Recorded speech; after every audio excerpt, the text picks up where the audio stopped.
Aujourd'hui, dans la route de l'enfer, Mettez vos chaînes, maniez-vous. la plus forte chute de neige Ça fait peur ce temps. de l'histoire de la coque Arrête. provoque un duel Stop, stop. entre un dépanneur et un routier. Je vais lui donner une bonne leçon. Un terrible accident C'est pas croyable. survient au plus fort de la tempête et Brandon Eh ben, c'est pas trop tôt. provoque son supérieur. Tu reviens plus ici. Sois un vrai patron. Sur la route Coquillala, il faut pouvoir compter sur l'intervention de dépanneuses lourdes et d'hommes prêts à relever tous les défis. Car la coque ne doit jamais fermer.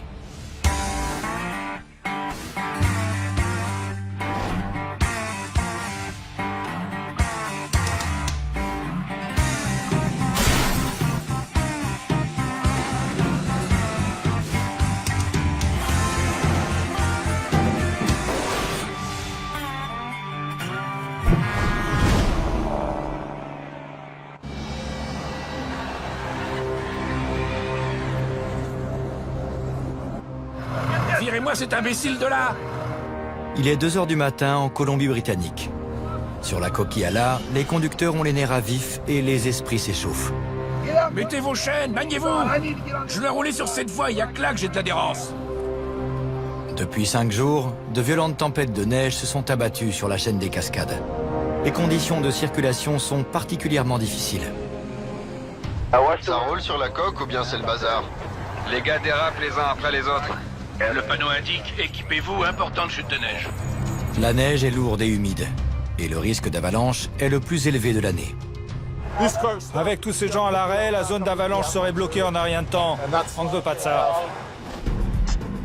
Plus de 70 couloirs d'avalanche menacent la Coquillala, l'une des portions de route les plus dangereuses d'Amérique. Plusieurs dizaines de poids lourds sont en rade dans la zone d'avalanche. Il paraît qu'il va tomber 60 cm cette nuit. Ouais, ça devrait pas tarder. De haut en bas de la coque, les conducteurs ne veulent qu'une chose, Ça fait peur ce temps. sortir de là avant que la situation n'empire. En ce moment, c'est bouché sur 2 ou 3 kilomètres. J'arrive en marche arrière. Depuis que Jamie a envoyé le plus gros de son équipe dans l'Alberta, son concurrent Al Quiring règne en maître sur la coque. Ramponnez-vous bien. Je n'ai absolument aucune visibilité en marche arrière. Mais il n'y a pas de temps à perdre. Il faut dégager la route. Ce soir, Al fait équipe avec son associé Gord Boyd J'adore la pagaille. pour maintenir la coque ouverte.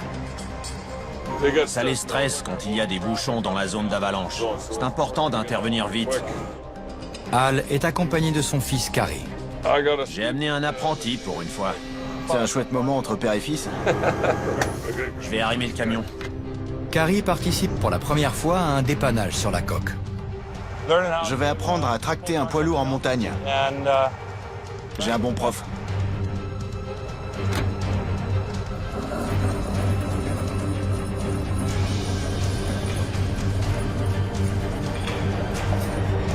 On va le garer sur le bas-côté et aller en chercher un autre. En moins de 2 heures, Al, Carrie et Gord ont enlevé une bonne dizaine de semi-remorques de la zone d'avalanche. C'est la pire tempête de neige qu'on ait eue depuis 20 ans. À 1300 km de là, au nord de l'Alberta, Tu peux amener le pick-up de l'autre côté? c'est le dernier jour de Jamie à l'atelier. Demain, il se rendra au Texas pour jeter un œil sur ses nouvelles acquisitions. Je fais chauffer le moteur. L'équipe s'apprête à faire un dépannage tôt le matin sur la route 63. Je ne sais pas où est Brandon. J'en sais rien. De toute façon, ces derniers temps, il est aussi inutile qu'un cendrier sur une moto. Je me demande si tu sais où tu mets les pieds. C'est l'endroit le plus rude que je connaisse. Ouais. Il y a 2 semaines, Jamie a décidé que son beau-fils était prêt à affronter les rigueurs de l'hiver dans l'Alberta. Ta mère ne sera pas là. Non, je sais. Mais Adam n'était pas convaincu. Ça caille à mort. Et jusqu'à présent, l'Alberta n'a pas fait de cadeau à Brandon. Je vais m'acheter des semelles chauffantes. Oh la vache.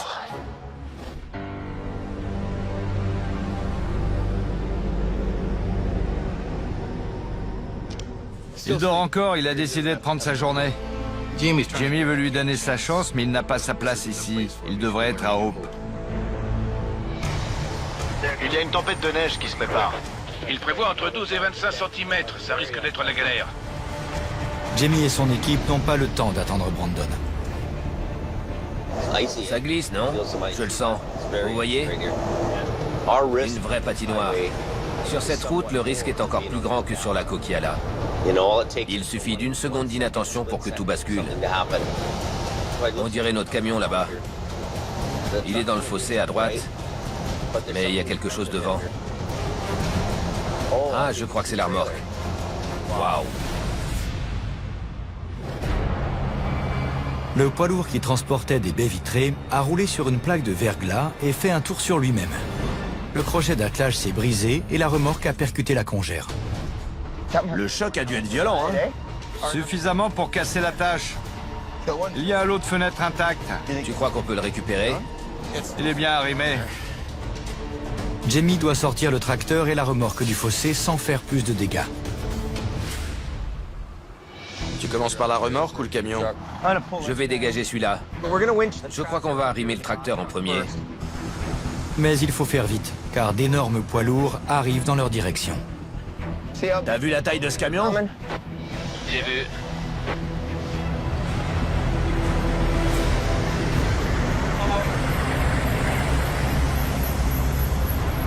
Regardez ça. C'est comme si un immeuble venait de nous passer devant. Ça m'impressionne à chaque fois. La Rotator paraît minuscule. C'est un convoi exceptionnel de 4 poids lourds.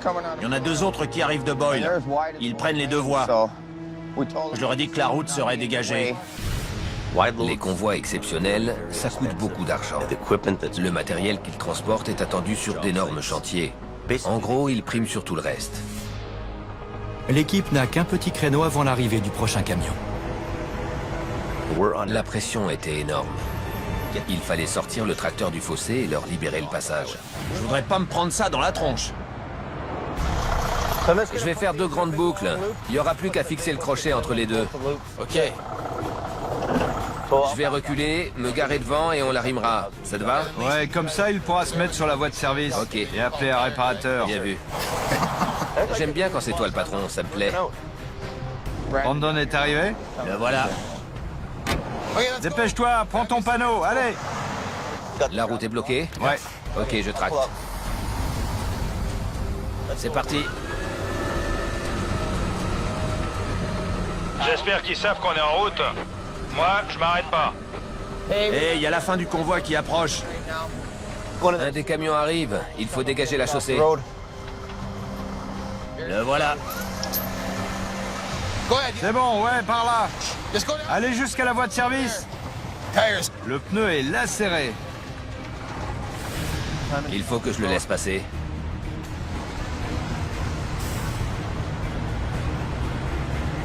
Il est énorme.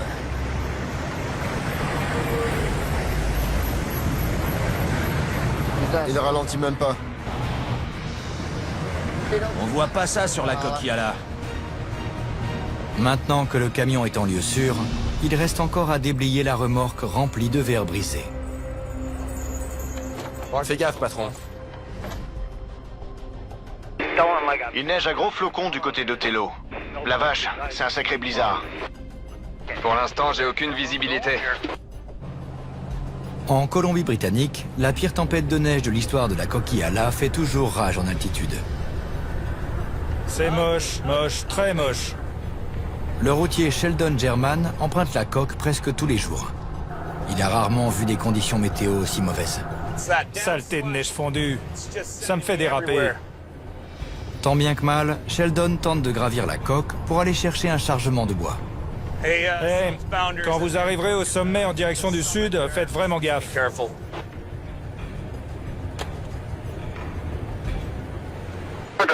Les déneigeuses roulent à toute blinde vers le sud. Elle se dirige tout droit vers le bouchon. Je suis à Box Canyon, je vous écoute. Le patrouilleur Richard Hens et son équipe font des heures supplémentaires. La neige va tomber de plus en plus, vers midi. Ils redoutent notamment la couche de neige mouillée qui s'épaissit d'heure en heure et qui augmente le risque d'avalanche. Il a fait froid et sec pendant longtemps et du coup, il y a beaucoup de verglas. Avec la neige qui tombe par-dessus, c'est dangereux. C'est parti pour durer? Au sommet de la coque, Hal et Gord font une pause après une longue nuit de travail. Mais le devoir les appelle à nouveau.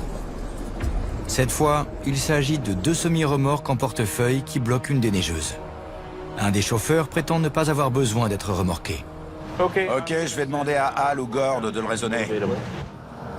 On dirait qu'il y a un souci là-haut. Sans perdre de temps, Gord remonte le Smasher en marche arrière. Ce qui compte, c'est que la route soit dégagée. C'est notre priorité. Quand les camions s'entassent comme ça dans la montagne, les déneigeuses ne peuvent pas circuler. Et si elles ne peuvent pas circuler, la route sera impraticable en un rien de temps.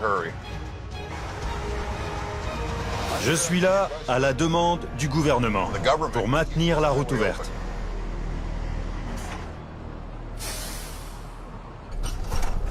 Je reviens tout de suite.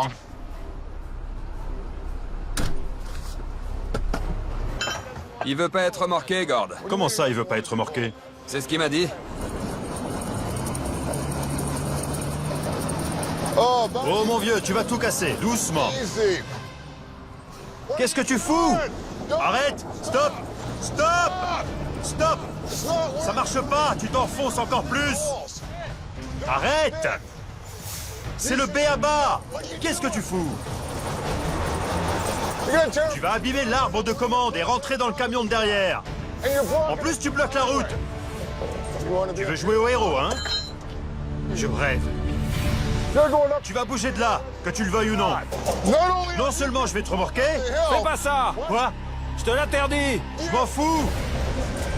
Je suis dans mon droit! J'ai une autorisation gouvernementale!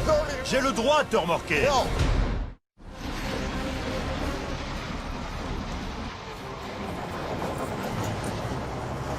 Tu le fais exprès ou quoi? Quoi? T'as laissé ton cerveau chez toi? T'es pas obligé de m'aider, mais je vais te remorquer.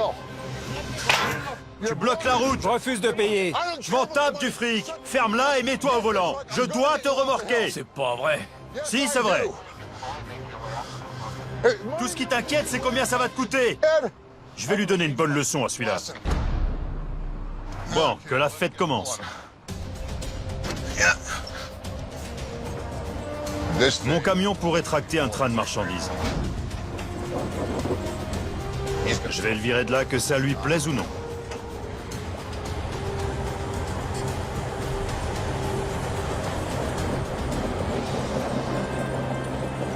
C'est bon, je l'ai remorqué. Mes félicitations, Gord. J'arrime le châssis. Une tempête de neige se prépare dans l'Alberta. Jamie et son équipe ont peu de temps pour redresser une remorque remplie de verre. Le dernier camion du convoi exceptionnel est à l'approche. La voie est libre, mais la prudence est de mise. Les routes sont verglacées, les gens sont pris au dépourvu. On voit beaucoup de collisions évitées de justesse sur la 881 et la 63. Il n'y en avait pas autant en Colombie-Britannique. Eh, Brandon, dès que le camion passe, Tu brandis ton panneau, ok? Ouais. Pour Brandon, c'est une toute nouvelle expérience. J'ai eu une peur bleue qu'il se fasse renverser par un poids lourd. Je ne veux pas qu'il meure sur cette route.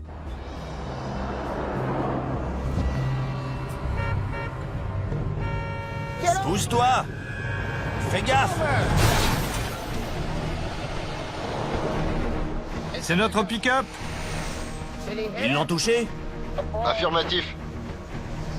Ils ont failli me percuter. J'étais là, et une voiture s'est mise à déraper et a embouti le pick-up. Quand je vois certains conduire, je me demande ce qui leur prend. Je rêve. Je n'en reviens pas. Je n'ai jamais eu aussi peur de ma vie. Ici, il faut redoubler de prudence. Les dieux du remorquage ne sont pas toujours là. C'était moi une. On peut dérouler le câble? On va le tracter sans toucher au verre. Si tout va bien, il restera en place. Peut-être bien. À votre avis, il y a des chances pour que ça tombe?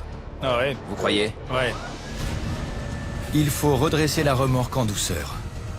S'il y a plus de casse, cela risque de coûter cher aux clients et de mettre l'équipe en danger. Attention, si ça tombe, ce sera pour ta pomme.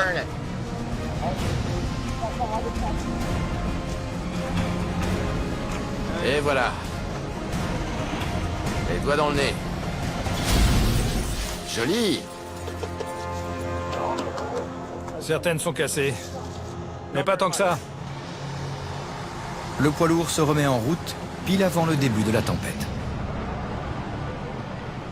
La visibilité est mauvaise. Les conditions se dégradent à toute vitesse. Il neige fort et il y a du verglas. Il peut faire le plus beau temps du monde et se mettre à grêler ou à neiger d'un seul coup. Si le temps ne vous plaît pas, attendez 5 minutes. Ça change vite. Il reste encore une palette de fenêtres dans le fossé. On risque d'avoir un gros problème si on reste dehors dans ces conditions. Est-ce que la palette est bien cerclée? Ouais. Quand on va le redresser, vous croyez que le verre tombera? S'il y a quoi que ce soit qui tombe de la palette, ça risque de blesser quelqu'un. Allez, on y va. C'est bon? Ouais, c'est bon. À toi de jouer, Jamie. Ah, il y a du verre partout.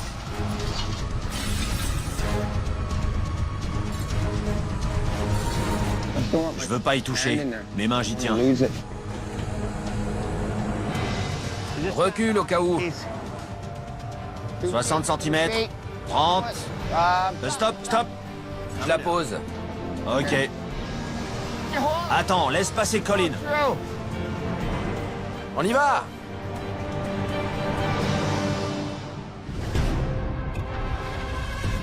Il devrait tomber 60 cm de plus pendant la nuit. En Colombie-Britannique, la neige tombe de plus belle sur la coque. Il neige à gros flocons. Je ne vois pas la route. Dans la montagne, il faut pas longtemps pour avoir 1 mètre de neige. Après une journée éprouvante sur les routes, le chemin du retour s'annonce tout aussi stressant pour Sheldon. On commence à approcher de la zone d'avalanche. L'état formé par les déneigeuses sont aussi hauts que mon camion. J'ai pas cligné des yeux dans la descente. Depuis 5 jours, Al travaille non-stop pour dégager les camions accidentés de la zone d'avalanche. La visibilité est de plus en plus réduite. On voit rien avec ce blizzard. Cette nuit, il se passerait bien d'une grosse intervention. Les conditions s'aggravent. Et quand c'est comme ça, ça devient un vrai cauchemar. Peu avant minuit, Un accident grave vient de survenir sur la coque en direction de l'ouest. La nuit va être longue. C'est pas croyable. Jusque-là, on avait une visibilité d'une dizaine de mètres. Et puis tout à coup, plus rien. pris dans le blizzard, ce camion réfrigéré a dérapé et s'est renversé sur le terre-plein central. La tempête redouble d'intensité, forçant Al à faire un choix. La visibilité n'est pas assez bonne ce soir. Ce serait trop dangereux. Comme on dit, il tombera pas plus bas. Peu importe qu'on le remorque ce soir, ça craint rien. J'ai raté un sacré blizzard. Comment sont les routes ce matin? C'est de la soupe. C'est bien tombé la nuit dernière, la vache. Ce matin, après une série de tempêtes de neige, une accalmie semble enfin s'installer sur la coque. Les artificiers attendaient ce moment avec impatience. C'est notre seul créneau. À partir de 11h ou midi, on pourra plus prendre l'hélico pendant 4 jours. On finit de préparer la première vague, et ensuite on verra la procédure. Ok. Ils vont larguer des explosifs afin de faire tomber la couche de neige instable menaçant de barrer la route. Il y a une couche fragile, à laquelle vient s'ajouter 1 mètre de neige. C'est pas anodin. On prévoit 1 mètre de plus d'ici la fin de la semaine. J'interromps le trafic? Ouais. Ok. Fermez la route. Paul, c'est bon de notre côté. Tu peux y aller. Les artificiers ont le feu vert pour déclencher l'avalanche. Ok, bien sûr. Ça va exploser. Pour provoquer la coulée principale, ils visent une corniche, un amas de neige en surplomb sur la crête. On vise le sommet de la corniche? Oui, juste là, au niveau de la crête. Ok. Mise à feu. Et de une.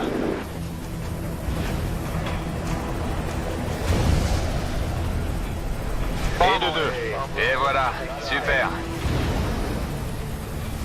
Ok, le résultat est bon. Ah, joli. Excellent. Très efficace.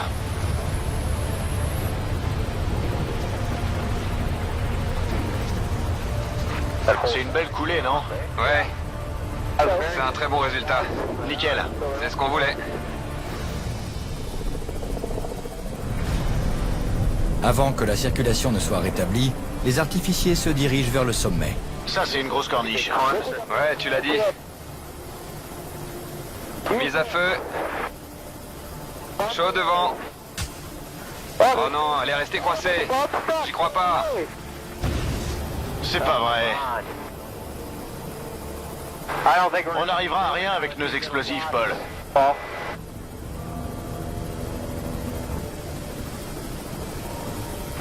On dirait des neiges éternelles.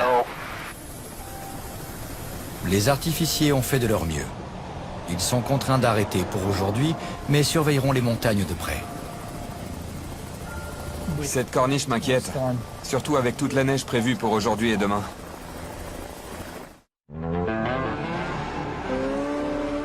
À 3500 km au sud, dans la ville de San Antonio, au Texas, Je vais vous faire visiter les lieux et vous montrer toute la chaîne de montage. Waouh! Jamie se trouve chez un constructeur automobile où il a commandé 2 pick-up. Il a agrandi son parc pour développer le service de dépannage rapide. Je peux le toucher? J'ai le droit? Ouais, allez-y. Un pick-up, c'est aussi important qu'une dépanneuse. Vous êtes en train de le monter? Ouais. J'ai l'habitude de sillonner les États-Unis pour voir mes véhicules en personne.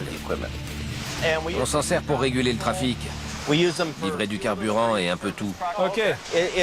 Il fait très froid là-bas. Si on reste trop longtemps dehors, on peut mourir.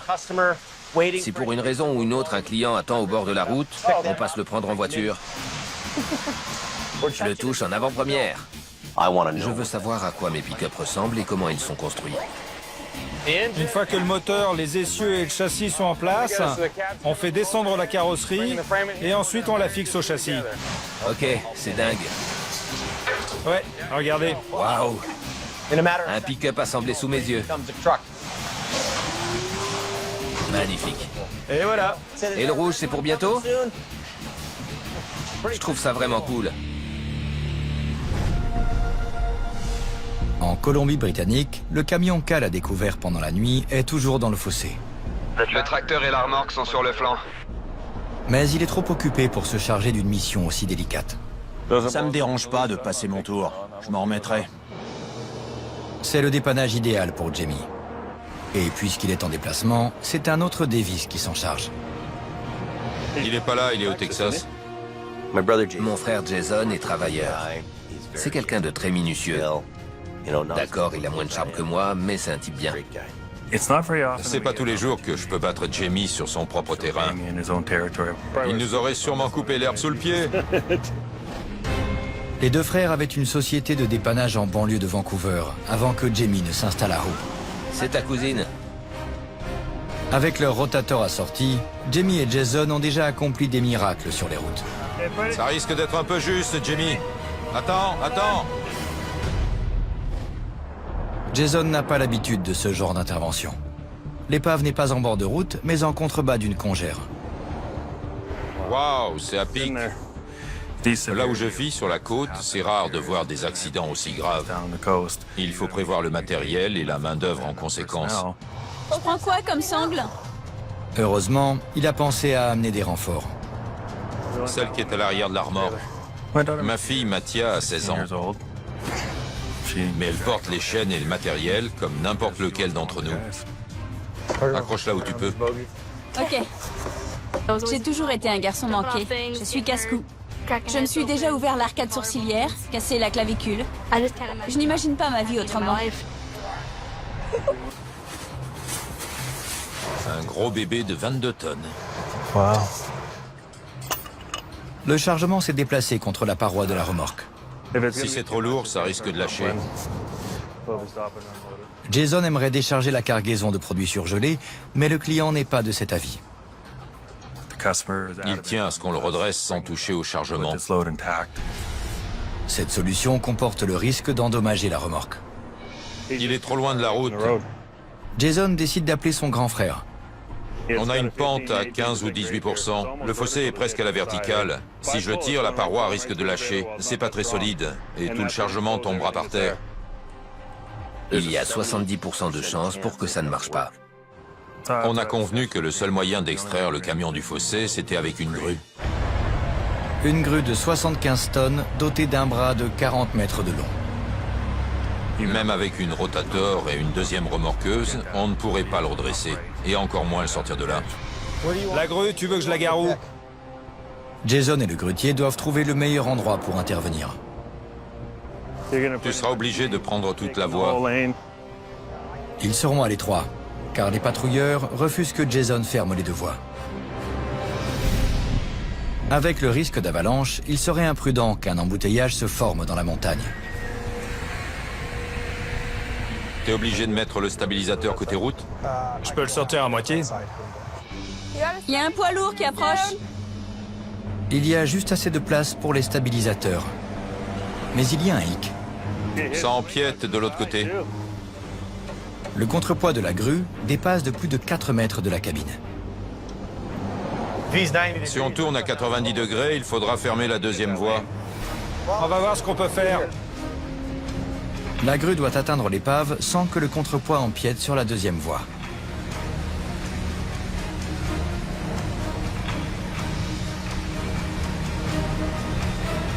Il n'y a pas assez de place pour la grue. Si on peut pas fermer l'autre voie... Non, ils veulent pas. Il n'y a pas moyen. Le grutier n'a pas assez de place pour manœuvrer. Jason doit tout arrêter avant même d'avoir commencé. On remballe pour l'instant. Ouais. Devoir plier bagages sans avoir rempli notre mission, c'est un coup dur pour toute l'équipe. S'il fermait la route, je pourrais me mettre de biais pour le soulever. Voilà une journée de gâchée. Jason refuse d'échouer sur le territoire de son frère. Il cherche une solution. Ne jamais repartir les mains vides. Jamie est plus âgé et mieux équipé. Mais mon père veut montrer à son grand frère de quoi il est capable. Il est introuvable, comme d'habitude. Dans l'Alberta, Jamie est parti depuis quelques jours seulement. Mais déjà, le climat se dégrade entre Brandon et Adam. Brandon et Sammy étaient censés venir à l'atelier pour suivre une formation, mais ils ont disparu. Brandon se pointe quand ça lui chante. C'est l'avantage d'être le fils du patron.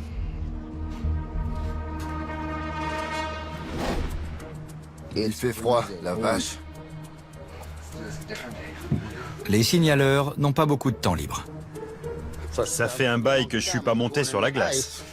Tu m'étonnes. Brandon fait une pause dès que l'occasion se présente. Je fais absolument tout ce qu'on me dit de faire. J'enchaîne les petits boulots. Je donne un coup de main sur les routes. Je suis un vrai couteau suisse. Oula! Vas-y, mollo! Je prends ce travail très au sérieux. Je voudrais bien devenir chef d'entreprise. Un jour, j'aimerais passer du statut d'employé à celui d'employeur. C'est le but. J'ai marqué! Ça y est? Ils ont sorti le camion du fossé? En Colombie-Britannique, le dépannage d'un camion frigorifique est mis entre parenthèses. Il y a un paquet de neige là-haut. Car une nouvelle tempête de neige se prépare en altitude. C'est très compact au sommet. Ça commence à se dégrader à Larson. Le bon sens, c'est ce qui vous sauve sur les routes de montagne. Une fois de plus, Sheldon doit emprunter le Smasher. Mais il vient d'entendre un avertissement à la radio. Ils déconseillent d'aller là-haut. C'est trop risqué. Il recommande d'emprunter une autre route si possible. Les patrouilleurs sont de sortie à Sowaka. Ils régulent le trafic. Ils nous font nous arrêter dans une zone d'équipement. Les conditions sont tellement mauvaises que les agents contrôlent la circulation dans la montagne. On va en laisser passer 2 à la fois et les espacer, pour leur sécurité. Sans cela, un embouteillage provoqué par un accident pourrait exposer plusieurs centaines de conducteurs au risque d'avalanche. Ça dégénère vite avec un temps pareil. On l'a appelé à 9h. Je sais pas où il est. À Lac-la-Biche, c'est le milieu de l'après-midi. Et Brandon n'a toujours pas donné signe de vie. Pourvu qu'il arrive bientôt. J'aime pas quand le boss est en colère. Il y a du bazar partout. Les tables sont pas nettoyées. Il aurait pu au moins ranger ses affaires. Le chauffeur routier Kelly Davis, un autre frère de Jamie, est de passage en ville. Il comprend la réaction d'Adam. Tout ce qu'il veut, c'est que ses employés fassent leur boulot. C'est pas facile pour lui. J'en ai marre de fliquer Brandon sans arrêt. Tu fais quoi, Théo? Il dort jusqu'à 11h tous les jours. Je l'ai pris à l'essai, mais puisque ça ne va pas, qu'il rentre chez lui.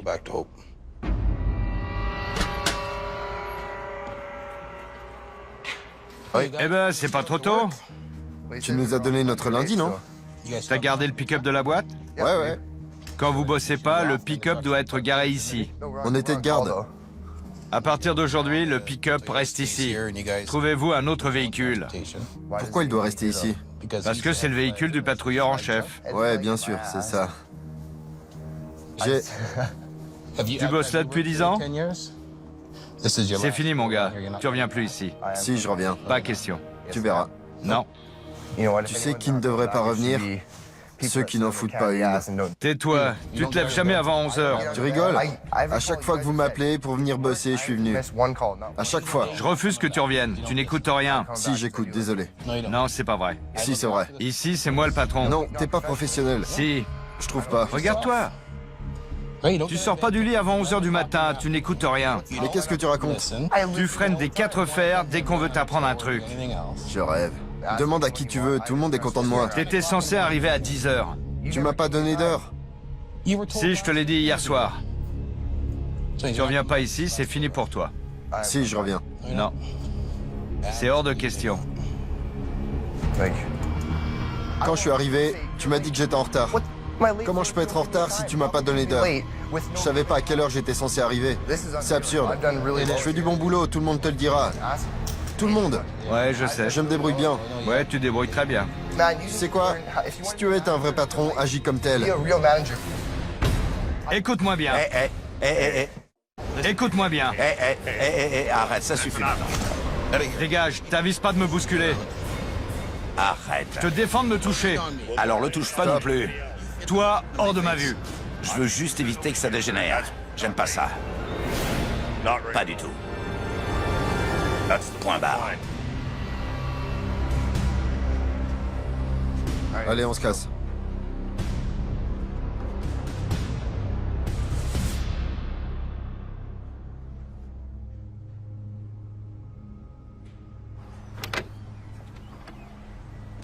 Un vrai patron? Un vrai patron l'aurait viré dès le premier jour.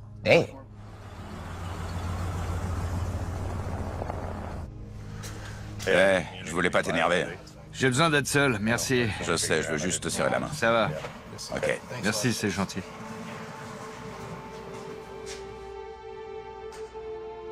J'en veux à Brandon parce qu'il m'a traité de mauvais patron. Il ose me dire ça à moi. Il ne sait pas ce que c'est de bosser dur ou d'en baver. On essaie de l'aider, ce gamin. Et il nous manque de respect à chaque fois. Je capitule, je lève le drapeau blanc. J'irai bosser pour quelqu'un d'autre.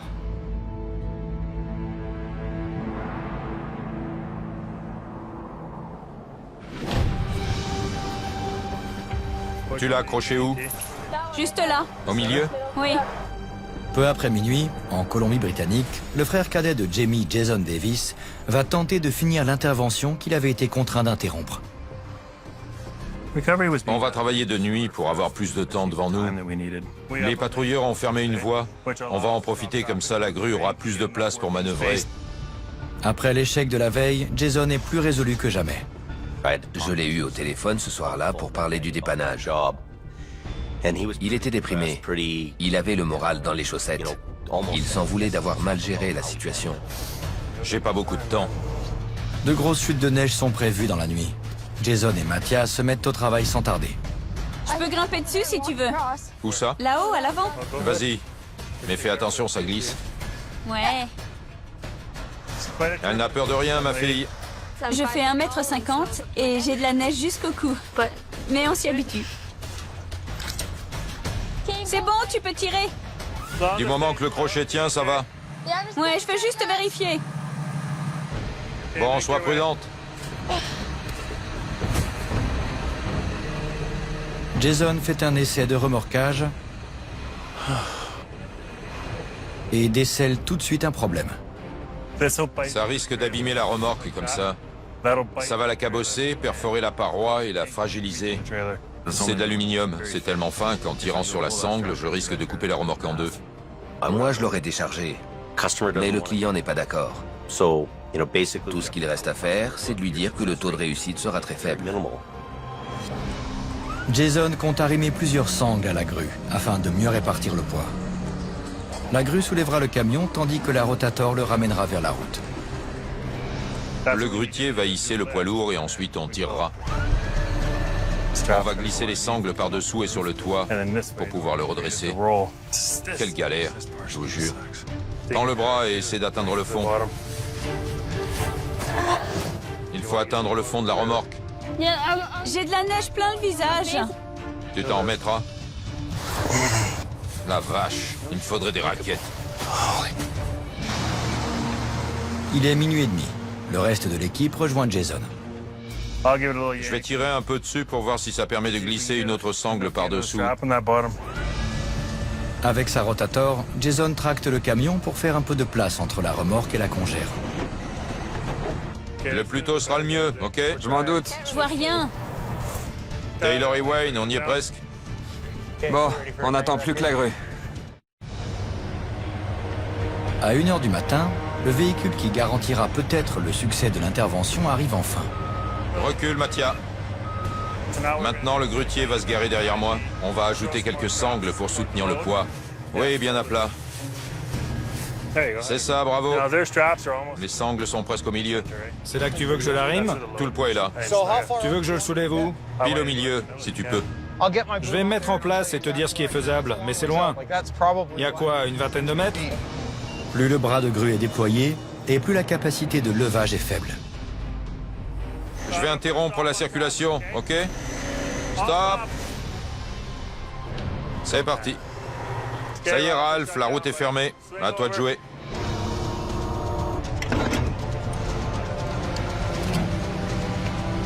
Fais ce que tu peux. Doudou. Le camion et son chargement pèsent 40 tonnes. Surcharger une grue située au bord d'un fossé peut avoir des conséquences désastreuses.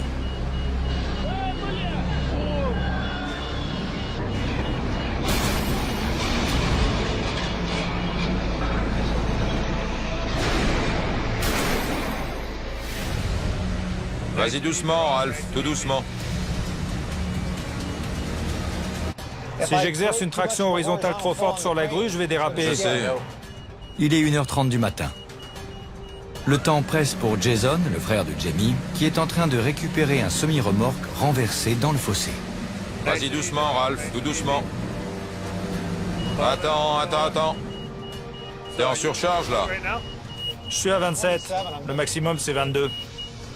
Le bras est tellement déployé que le grutier ne pourra utiliser qu'une infime partie de la capacité de levage Attends! s'il ne veut pas risquer de basculer. Tous les ingrédients sont réunis pour que ça tourne mal. La remorque est chargée, le client refuse qu'on y touche, mais chez les Davis, on ne baisse pas les bras. Puisque la grue est en surcharge, Jason doit trouver une autre solution. Reculez, les gars! Avec la rotator, il rapproche le camion petit à petit. Il faut se placer au-dessus pour pouvoir le soulever. Maintenant que le bras est plus court, la capacité de levage augmente. C'est bon? Attendez, on arrête tout. Qu'est-ce qu'il y a? Ça se déforme déjà. Où ça? Là? Ouais, les deux. Devant et derrière? C'est ça. Si les sangles sont placées au mauvais endroit ou si l'angle n'est pas bon, la remorque peut se couper en deux. Celle-là, tu vois? Tout le poids est là. Il y a trop de pression au même endroit. La paroi de la remorque commence à se déformer autour des sangles. Jason doit distribuer le poids de façon uniforme. Quelqu'un peut m'apporter une cornière?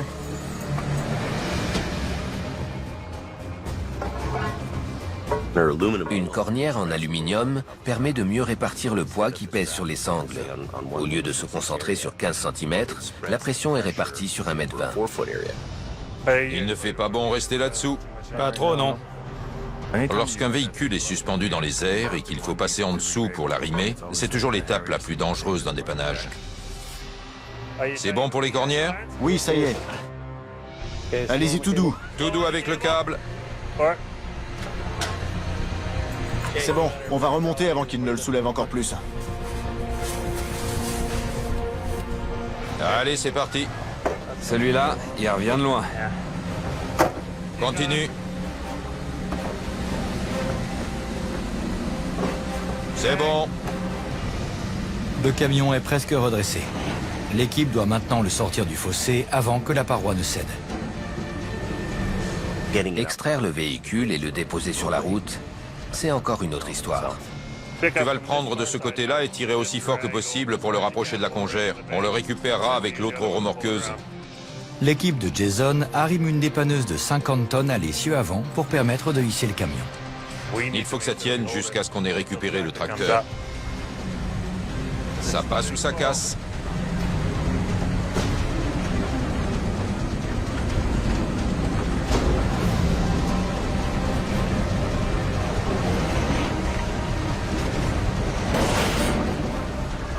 Ils veulent sûrement qu'on libère la voie. Va dire aux patrouilleurs qu'on ne peut plus reculer. Encore un peu de patience. Ouais. 33 tonnes, c'est pas rien.